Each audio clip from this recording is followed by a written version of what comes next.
अस्सलाम वालेकुम, मेरा नाम डॉक्टर मोहम्मद उवैस अशमत है। मैं कंसल्टेंट न्यूरोलॉजिस्ट हूँ खान यूनिवर्सिटी हॉस्पिटल गार्डन में। इसके अलावा मैं मामजी हॉस्पिटल से वाबस्ता हूँ। जिस टॉपिक पे हम बात करेंगे वो टॉपिक है एपिलेप्सी या मिर्गी में मिस डोज के ख़तरात का जो मरीज़ को लाहिक हो सकता है। सबसे पहले एपिलेप्सी की बात करते हैं। एपिलेप्सी या मिर्गी का मर्ज़ बहुत आम है वर्ल्ड वाइड भी, हमारे कंट्री में भी, और इसमें दिमाग के बरकी निज़ाम में खलल की वजह से मरीज़ को दौरे या कुछ और अलामात हो सकती हैं। इसमें सबसे ज़रूरी चीज़ मिर्गी के दौरों में काबू पाने के लिए अद्वियात का इस्तेमाल है, जिनको हम एंटी एपिलेप्टिक अद्वियात कहते हैं। अगर किसी वजह से मरीज़ इनको मिस कर देता है या वो लेना उसमें भूल जाता है या फिर किसी भी वजह से मेडिसिन का डोज टाइम के बाद लिया जाता है तो इसको हम अपनी इस्तिलाह में मिस डोज कहते हैं। इसके बहुत सारे नुकसानात होते हैं मरीज़ की सेहत पे। सबसे पहली बात ये कि मरीज़ के जो झटके हैं अद्वियात पे अगर काबू अच्छा चल रहा होता है तो उसके बावजूद अगर मिस डोज होता है तो उसकी वजह से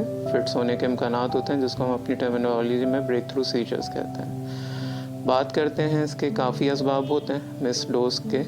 सबसे पहली चीज़, मरीज़ अपनी मसरूफियत की वजह से बाज़ औक़ात टाइम पे मेडिसिन नहीं ले पाता या फिर वो 1 से 2 डोज मिस कर देता है। इस सिलसिले में पेशेंट्स को बाज़ औक़ात कन्फ्यूजन भी होता है कि उन्होंने अपनी अद्वियात टाइम पे ली हैं या उन्होंने एक्स्ट्रा ले ली हैं, तो इस वजह से वो अपना डोज मिस कर देता है। दूसरी चीज़, पेशेंट की अगर किसी वजह से मसरूफियत है, किसी वजह से ऐसा है कि वो अपनी दवाई भूल जाता है, तो इसकी वजह से मिस डोज होने लगता है। एक और चीज़ ये होता है कि अवेलेबिलिटी अगर मेडिसिन की किसी वजह से नहीं हो पा रही है, मरीज़ अगर वो अपनी अद्वियात ख़रीदना भूल गया है या अगर वो किसी वजह से ट्रैवलिंग कर रहा है, किसी वजह से वो मेडिसिन उसके पास मौजूद नहीं है, तो उसकी वजह से वो डोज़ नहीं ले पाता है।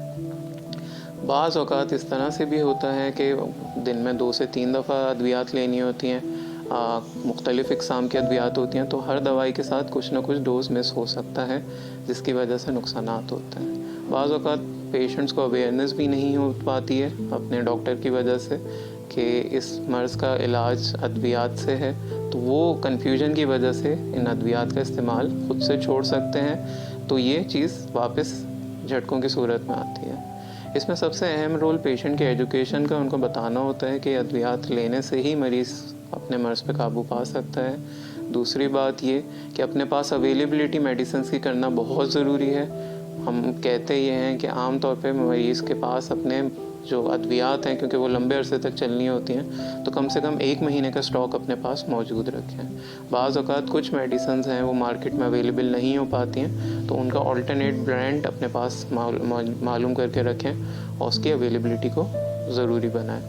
बच्चों के सिलसिले में, फिट्स के सिलसिले में अगर दवा दी जा रही होती हैं तो वो अपने पेरेंट्स पर डिपेंड करते हैं, तो इसमें पेरेंट्स की हम खुसूसी ताकीद करते हैं कि वो अपनी अद्वियात को मेंशन रखें और अपने पास अवेलेबल रखें, ताकि वो चीज़ पेशेंट को हम टाइम पे दे सकें। पेशेंट जिस तरह से भूल जाते हैं मेडिसिन, उसके सद्देबाब के लिए हम आम तौर पर कहते हैं कि वो रिमाइंडर सेट कर दें, अलार्म सेट कर दें। काफ़ी अशिया मार्केट में अवेलेबल हैं जिनसे पेशेंट्स को मुख्तलिफ़ अद्वियात टाइम पे लेने में मदद मिल सकती है। इसके अलावा ये चीज़ ज़रूरी है कि इतनी सारी एहतियातें ताकीद इस वजह से की जाती है कि अगर पेशेंट को फिट्स होते हैं, जिनको हम ब्रेक थ्रू सीजर्स कहते हैं, तो वो बाज़ औक़ात अस्पताल में दाखिले का सबब भी बन सकते हैं अगर फिट्स काबू में नहीं आते। अगर फिट्स 2, 3, 4 मिनट तक चलते रहें तो वो एक एमरजेंसी की सूरत में ट्रीटमेंट उसका करना पड़ता है, जिसको हम अपनी ज़बान में स्टेटस एपिलेप्टिकस कहते हैं।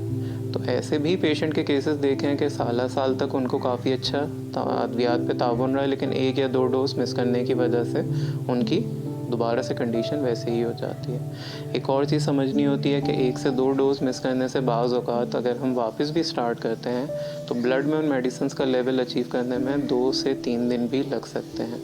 तो ये बहुत संगीन मसला होता है, इसमें पेशेंट का ताउन चाहिए होता है।